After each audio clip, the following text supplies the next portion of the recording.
योजना आणण्याचा प्रयत्न आपण या शहरामध्ये आणि जिल्ह्यामध्ये करण्याचा प्रयत्न केलेला आहे। आपली दिशानी धनुष्यबाण आहे। मर्यादा पुरुषोत्तम रामाच्या हातात धनुष्यबाण होता, कुंतीपुत्र अर्जुनाच्या हातात धनुष्यबाण होता। तोच धनुष्यबाण घेऊन संजना मैदानामध्ये उतरली आहे। आपल्या सगळ्यांचे आशीर्वाद असले भाई, आपल्याला सांगायला आनंद वाटेल, इथे जवळपास 90% मुस्लिम हे चंदू भैयाच्या मागे आहेत। अशी परिस्थिती आज या ठिकाणी आहे। राह है अल्लाह का, भगवा है भगवान का, सफेद है ईसाई का, उसमें बना है तिरंगा हिंदुस्तान का।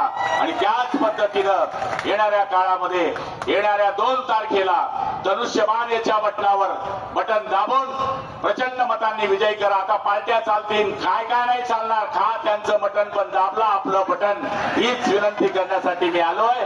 आपण 2 तारखेला प्रचंड मतांनी संजना आणि त्यांच्या सगळ्या उमेदवारांना निवडून द्या, हीच विनंती करतो आणि माझे 2 शब्द संपवतो। जय हिंद, जय महाराष्ट्र। या ठिकाणी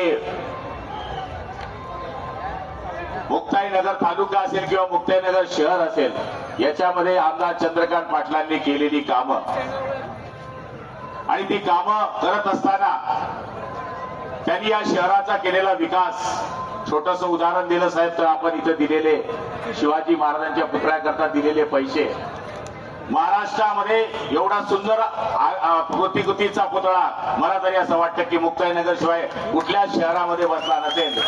एवढं सुंदर काम या ठिकाणी मुक्ताईनगर मध्ये करण्याचा प्रयत्न केलेला आहे।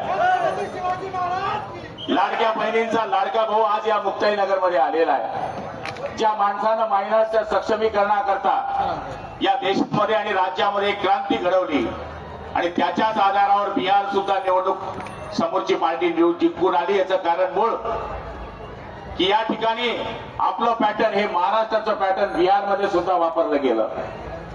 एकनाथ शिंदे साहेबांनी ज्यावेळेस 1,500 रुपये महिलांना दिले त्यावेळेस लोक म्हणायचे की यांचं काही खरं नाही, हा मतदानाचा जुमला आहे, हा निवडणुकीचा जुमला आहे। पण त्या जुमल्याने हे दाखवून दिलं, लाडक्या बहिणीने हे दाखवून दिलं की आमचा भाऊ, सक्का भाऊ म्हणजे कोण आहे तर एकनाथजी संभाजीरावजी शिंदे हे आमचे सक्के भाऊ आहे। अशा पद्धतीचं सुंदर काम या महाराष्ट्रामध्ये केलं।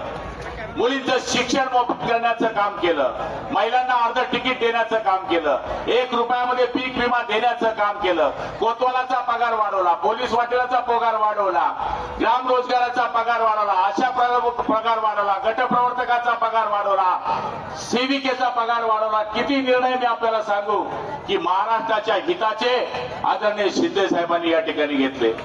नगरपालिका ही आपल्या ताब्यात पाहिजे आहे, कारण की नगर विकास खातं हे आदरणीय शिंदे साहेबांकडे आहे। मी आपल्या जिल्ह्याचा पालकमंत्री आहे आणि इथले आमदार ते चंद्रकांत पाटील आहे। एकाच विचाराचं शरीर असलं तर ते प्रगती करू शकतं। त्याच पद्धतीनं आमची मुलगी तुमच्या समोर उभी आहे आणि ही महाराष्ट्रातली पहिली केस असेल की सगळ्यात कमी वयाची उमेदवार नगराध्यक्ष कोण झाली तर चंदूभाईंची मुलगी आणि आपल्या सगळ्यांची मुलगी संजना पाटील ही सगळ्यात कमी वयाची नगराध्यक्ष झाली।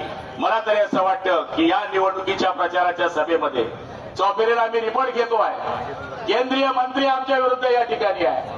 केंद्रीय मंत्र्यांनी या ठिकाणी हट्ट पकडला। आम्ही तर युतीचा सुद्धा प्रस्ताव त्यांच्याकडे दिला होता, पण ते म्हणले आम्ही युतीमध्ये लढणार नाही। आणि आज केंद्रीय मंत्री आमच्या चंदू भैयाशी लढताय, पण हा काही साधा पट्टा नाही आहे। हवाओं को निगलना चाहते हैं, हद से भी गुजरना चाहते हैं। हवाओं को निगलना चाहते हैं, हद से भी गुजरना चाहते हैं। किनारों की हिम्मत तो देखिए, समंदर को निगलना चाहते हैं। आज सगळे हिंदू मुसलमान बांधव आज चंदू भैयांच्या मागे या ठिकाणी उभे आहेत आणि भैया याचं मूळ कारण आपल्याला 2.5 वर्षामध्ये दिलेली ताकद, 2.5 वर्षामध्ये केलेले आपण शहराचे विकास, शहरांकरता केलेली कामं।